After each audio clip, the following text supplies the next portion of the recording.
Welcome back to Carinine Hour. We are sharing in a conversation with Mr. Larry Gibson. We're talking about this whole question of unemployment and the issues related to employment in the wider society. And at the break, we were talking about expectations and the importance of expectation in any community. But in the Bahamian community, expectation is something that has played an extremely important role. I was in Andros last week for a day looking at the BAMSI thing and talking to some people. I am told that in Andros today, like I think perhaps to a limited extent at Exuma, there's still the hope that they return to the drug days because the expectations were raised. Money was available, and people aren't interested so much in working, right, but in enjoying the benefits of Yeah. a certain, and that level of expectation exists across the Bahamas. yes. And to what extent do we take that into account when we do our planning and make our projections for the future? Well, that speaks to value and value system, and basically that's broken. Money doesn't discriminate with anybody. Money would hang out with anybody. But there used to be a differentiator in that how you achieve this money, whether you achieve it from an honorable and a noble pursuit, or whether you achieved it from a illegal pursuit. We've gone through a period where it didn't matter. And I think that's what threw the whole economy off kilter. Okay? But you have legacy issues in that everybody want to live the good life, but nobody wants to work for it. And that's going to be a period of adjustment that's going to last many more years, where Bahamians need to realize that whatever I achieve is because of my honest hard work, and that's not happening. And what happens is that you have, whether it's the drug man or somebody else who've made lots of money off an activity that was illegal at some point in time, they now become the standard in the economy. They now become the ones you look at, and that weakens the moral fibers of a society as well. Well, it's happening right now in terms of the money, the drug, not the drug, but the gambling thing. Right. That there are people who are not so much looking to the drug, but who see in the gambling opportunities a shortcut to success. And there are people, I have heard that even in some of the islands now, some of the liquor bosses are complaining that they're losing to the selling of numbers, because that has become so important in all this. Even in these small settlements now, you have 2 houses selling numbers, so that this is and it's been presented as a shortcut to success. Right. The truth be told, it's the legalized numbers business that's providing the only source of growth within the financial services sector. Now, not many people are brave enough to make that statement or even say it, but it is a fact. They're the ones who are growing. They're the ones who are expanding. Now, to the extent that once you become legalized and what have you, and they have to compete, you're going to see some of them dropping out of the wayside too. But what you see is a lot of those operators are very savvy people who, if they don't have the wherewithal themselves, they're hiring brains around them to make that some sort of a sustainable activity.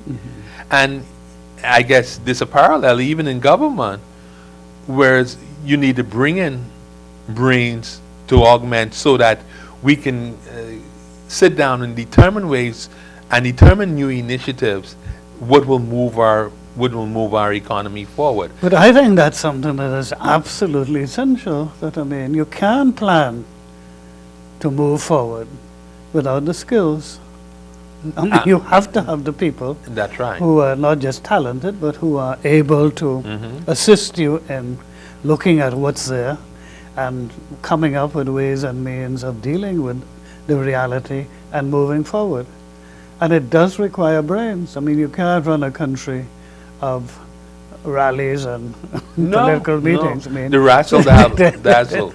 No. That sort of stuff is all right for entertainment, but actually putting in place the plans and the policies, right, it's a different story altogether. After you have won, you now have to govern. And that's where the rubber hits the road. Mm-hmm. And that's where we're often not prepared for. Mm-hmm. Okay? But how would you suggest that we, in terms of government, we're speaking of the government of the day, how does government react to dealing with the expectations of the Bahamian people?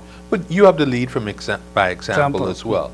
I mean, we got some silly things that's happening. Firstly, number one, when you win, every elected member cannot be a cabinet minister.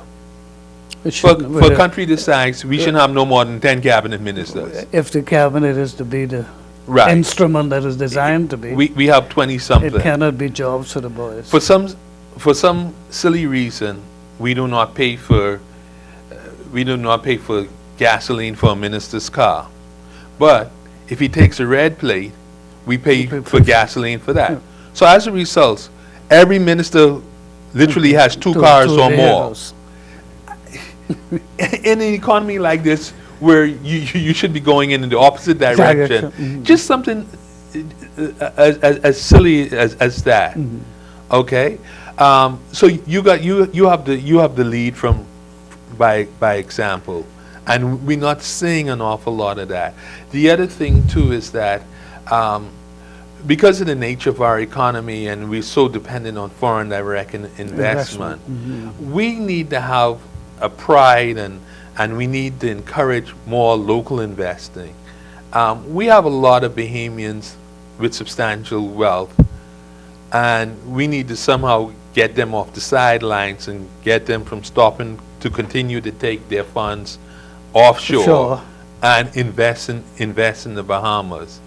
Okay, that's a longer term transition we need to make, but we need to start building in structures to encourage people to invest, because as we can see in what we're going through with this Bahama situation, the foreign direct investment is going to be more selective. Would have to be for the future. Going forward. Yes. We got to look at the terms in which we engage. Right now, okay, you come and you say you're going to do a big project, we give you oodles and oodles of land. I always tell people, let's look at the model where the Hilton is. That's on Crown land. That's on 99-year lease. We'll give you successive leases, but that land always belongs to the people. And that's an English principle that is still carried on in London. Yes, whereas at Bahama, that's all privately owned. Okay, but there's a lot of land that has been contributed to that that we didn't get an equity interest for. So we got to look at going forward, even these the incentive that we provide. There needs to be a level playing field between incentive provided to a local investor and incentive provided to a foreign investor. Okay? How difficult is that? I mean, I totally agree with it. That should be the case, but say a Bahamian investor, say, who's looking to do $1 million project, to what degree, what sort of assistance would be given in terms of, Obama, we say, got what, $1 billion? What, I mean, or something like $1 billion. You have some mind-boggling numbers. I don't know what the true value of it is, but clearly they got significant benefits. And we have to look whether it's a period of exemption from real property taxes. We tend to do that. Maybe a period of exemption from VAT or something. Those are the things we need to look at. But you come back to the reality is you need the persons who are in the back room, who are sitting down, looking at everything we have and planning. This is what we can do. This is how we can move this or manipulate this. Absolutely. But you need the brain power to be able, and to then address the public, because the public must know that this is happening and the planning is going on, because there's so much secrecy that, I mean, we need to Well, the share Freedom with of the Information Federation. Act would help A little bit. in many respects. Respects. But you really don't know what deals Yes, are going. what deals are being negotiated. Mhm. And you know, the other thing too, I need to say, you know, as a country, we have to believe in our own. We have very highly qualified Bahamians, Bahamians with significant technical skills, but we wouldn't use those. All right, you know, for instance, I've been in the financial services industry for 35 years, but Larry's local, so well, he ain't smart. Then you bring in a little 23-year-old who just graduated with a laptop, and he can answer. Well, it's just unreasonable. We need to look at that.